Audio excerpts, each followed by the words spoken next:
حضور اکرم صلی اللہ علیہ وسلم نے فرمایا محشر کے میدان میں کچھ لوگوں کو آواز دی جائے، ندا دی جائے گی، آواز دی جائے گی، فضیلت والے لوگ جنت جائیں۔ کون جائیں؟ فضیلت والے لوگ جنت جائیں۔ جیسے کہا جائے گا فضیلت والے لوگ جنت جائیں تو کچھ لوگ کھڑے ہو کے جانے لگیں گے جنت، تو فرشتے ان کو کہیں گے تم کیسے جا رہے ہو؟ کہتے جی ہم اہل فضل لوگ ہیں، فضیلت والے لوگ ہیں ہم۔ پوچھا جائے گا تمہاری فضیلت کی وجہ کیا ہے؟ کہا جی فضیلت کی وجہ یہ ہے کہ ہم نہ کسی پر زیادتی کرتے تھے، اگر ہم سے زیادتی کر دیتا تو ہم اسے معاف کر دیتا۔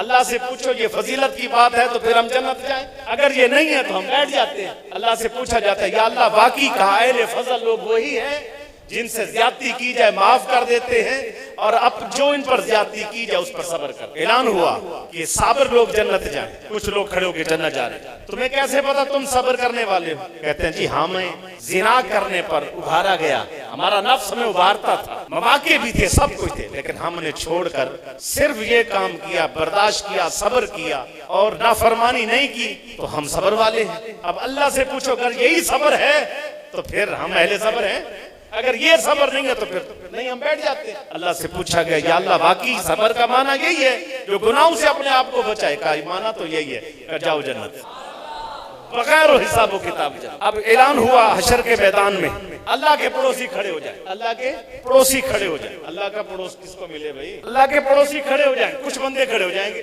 جب کھڑے ہو جائیں گے اور جنت جانے لگے ان کو روکا جائے گا، آپ اللہ کے پڑوسی ہو اور بغیر حساب و کتاب جنت جا رہے ہو، تو یہ تو اعلان ہوا ہے اللہ کے پڑوسیوں کے لیے۔ کہا جی اللہ نے کہا تھا جو اپنے پڑوسیوں کا خیال کرے گا، اپنوں کے رشتہ داروں کے، غریبوں کے، ناداروں کے، مسلمانوں کے کام آئے گا، جو ان کو پانی پلائے گا اس نے، اللہ کہتے مجھے پانی پلائے، جس نے ان کے دکھ درد میں ان کا ساجی بنا تو ایسے ہے اس نے میرے دکھ درد میں میرا ساجی بنا۔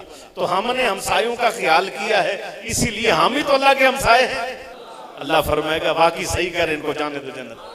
اور آگے بات اعلان ہوگا جس کا اللہ پر حق ہے کھڑے ہو جاؤ، اللہ جس کا اللہ پر حق، اللہ کا کون بندہ ہے جس کا اللہ پر حق ہو؟ یہ روایت الحمد اللہ اکبر رلا دینے والی، یہ پوری جس کا اللہ پر حق ہے کھڑا ہو جائے، بندے کھڑے ہو جائیں گے یا اللہ تجھ پر کون حق رکھتا ہے؟ تیرا حق ہے، تو رب ہے، تو نے پیدا کیا، یہ تیری مخلوق ہے، تو خالق کا مخلوق پر تو حق ہوتا ہے، مخلوق کا خالق پر کیسے حق ہو گیا؟ رب نے فرمایا میں نے ان سے وعدہ کیا تھا تو 5 وقت میرے گھر میں آ اور حشر کے میدان میں تجھے عزت دے کے میں کہوں گا کہ یہ وہ لوگ ہیں جن کا مجھ پر حق ہے۔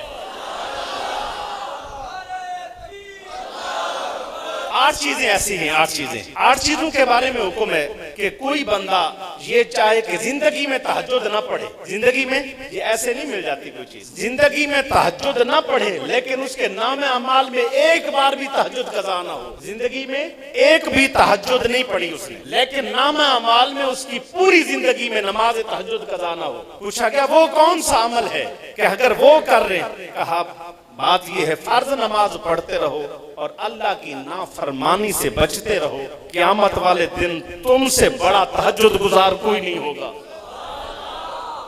مقصد تو یہی ہے کہ نماز پڑھ کے گناہ سے بچنا ہے۔ اب یہ ہے کہ جس نے نمازیں پڑھ کے اپنے آپ کو گناہوں سے بچایا، قیامت والے دن تہجد نہیں بھی پڑھی تہجد گزارے۔ میرے آقا نے فرمایا کوئی چاہتا ہے جس کی ساری زندگی روزے میں گزرے؟ کھڑے ہو یا رسول اللہ ہم چاہتے ہیں ہماری زندگی روزے میں ہو، ایک روزہ قضا نہ ہو، ساری زندگی روزے میں گزرے۔ ہم تو رمضان کے 30 دن کے روزے بندوں کی شکلیں اتری ہوئی ہیں، بھوک پیاس کمزوریاں، نوجوانوں کو بھی ڈرپیں لگ رہی ہیں اور باقی گرمی کے روزے پانی کی کمی ہوتی ہے، لیکن اس کے باوجود پوری زندگی میں ایک روزہ بھی نفلی بھی قضا نہ ہو۔ کون سا ایسا کام ہے بتایا جائے؟ کون سا ایسا کام ہے جس سے ہم وہ کر لیں تو ایک روزہ بھی نفلی بھی قضا نہ ہو، پوری زندگی روزے میں لکھی جائے؟ کہا زبان کی حفاظت کرو، ساری زندگی روزے میں لکھی جائے گی۔ اس زبان سے جو جی چاہا بھونکے گئے، جس کے لیے جو چاہ، باہر جو کھڑے میں سمجھا میری ہے تو نے سمجھا تیری ہے، جس کے لیے جو بول دیا، جتنا بول دیا، جتنا چاہا، پرواہ ہی نہیں کی، الٹے پلٹے نام رکھنے، چغلی کرنی، غیبت کرنی، یہی زبان سے۔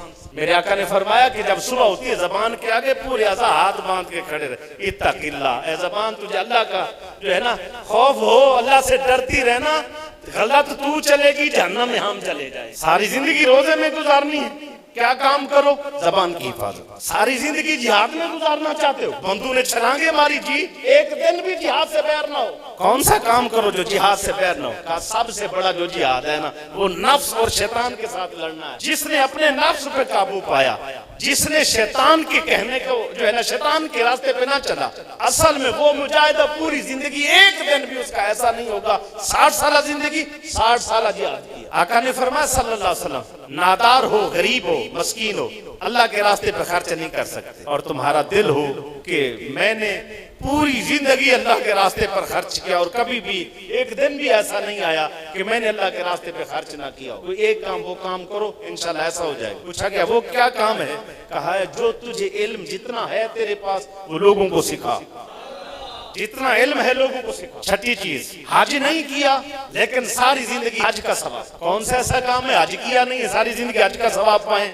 فرمایا جمعہ ٹائم پہ آ کے پڑھ، پابندی کے ساتھ، پورے احترام، عزت اور اکرام کے ساتھ، پورے وقت پہ ٹائم سے آ، پہلے آ، جمعہ پڑھ، غسل کر، مسواک کر، خوشبو لگا، سفید کپڑے پہن، شریعت کے مطابق آ، جمعہ پڑھ، اور اس کے بعد جمعے کو واپس جا.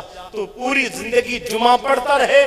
جب تو حشر میں جائے گا، جتنے بندوں نے جتنے حج کی ہوں گے، سارے حج، جتنے حجاج ہوں گے، جتنا ثواب ان کو ملے گا اتنا تیرے نصیب میں بھی لکھا ہوگا کہ پوری زندگی میں 60 سالہ زندگی میں 60 حج کر کے آیا. جمعہ اینڈ پہ ہوتا ہے، بندے سپیڈیں لگا رہے ہوتے، پتہ ہی نہیں ہوتا جمعہ المبارک آج ہے یا ہم نے کچھ کرنا ہے. دکانیں چل رہی ہیں، کاروبار چل رہے ہیں، معاملات پڑھنے والے بھی پورے احترام سے جمعہ نہیں پڑھتے الا ماشاءاللہ. 7ویں بات، جو یہ چاہے کہ اس کا ایک لمحہ بھی غفلت میں نہ ہو. کون سا؟ زندگی پوری جس کا ایک لمحہ بھی غفلت میں نہ گزرے، کام کرے. جی کون سا کام کرے؟ فرمایا مسلمانوں کے آپس میں صلح کرائے، جھگڑے ہوئے لوگوں کو آپس میں ملا دے، جن کا آپس کے اندر فساد، جھگڑا، معاملات ہیں، صلح کرا دے. جس نے صلح کرائی قیامت والے دن وہ بندہ لمحہ برابر کے لیے بھی غافل نہیں ہوگا کہ ساری رات دن، صبح دوپہر شام 70-80 سالہ زندگی عبادت میں ایک بار صلح کرانے کا اتنا ثواب. کتنی بار؟ تو جنہوں نے آپس میں جھگڑا کروانے کے مہر ہیں ان کو کتنا گناہ ملے. جو آپس میں جو دگائی بجھائی کے کاروبار کرتے، جو سارا دن کام یہی کرتے ہیں، ان کا کیا بنے گا؟ ایک بار کر کسی کی صلح کروا دی، ایک بار بس تم نے وہ صلح کرائی، اللہ نے تجھے انعام یہ دیا کہ ساری زندگی تمہارے لیے انعام یہ ہے کہ تمہارا ایک لمحہ بھی اللہ کی عبادت سے تم نے غفلت نہیں. پتہ تو یہ چلا کہ اصل عبادت تو یہی ہے. میرے آقا نے فرمایا صلی اللہ علیہ وسلم، اس بندے کی نماز اس کے منہ پہ ماری جائے گی. یا رسول اللہ کون؟ فرمایا جو لوگوں کو آپس میں لڑاتا ہے. حضرت مولا علی کرم اللہ وجہہ الکریم حضور جب واپس تشریف لائے معراج سے تو ایک جبہ لے کر آئے. کیا لے کر آئے؟ عرش سے اللہ کی بارگاہ سے ایک جبہ لے کر آئے معراج کے بعد. وہ جبہ حضور صلی اللہ علیہ وسلم نے حضرت صدیق کو فرمایا ابو بکر تجھے دوں، اس کو پہن کے کیا کرے گا؟ کہا جی میں اس کو پہن کے نا، میں صدیق ہوں، سچی باتیں کروں گا. فرمایا یہ جبہ تمہارے لیے بھی نہیں. کہا عمر تجھے دوں، تو کہا عدالت قائم کر دوں گا. کہا تیرے لیے بھی نہیں. کہا عثمان تجھے دوں، کیا کرے گا؟ کہا حضرت کر مجھے یہ دیا جائے گا نا تو میں سخاوت کروں گا. آپ سخی تھے. کہا تیرے لیے بھی نہیں. علی تجھے دوں، تو کیا کرے گا؟ کہا یا رسول اللہ اس کو پہن کے لوگوں کو آپس میں ملاؤں گا،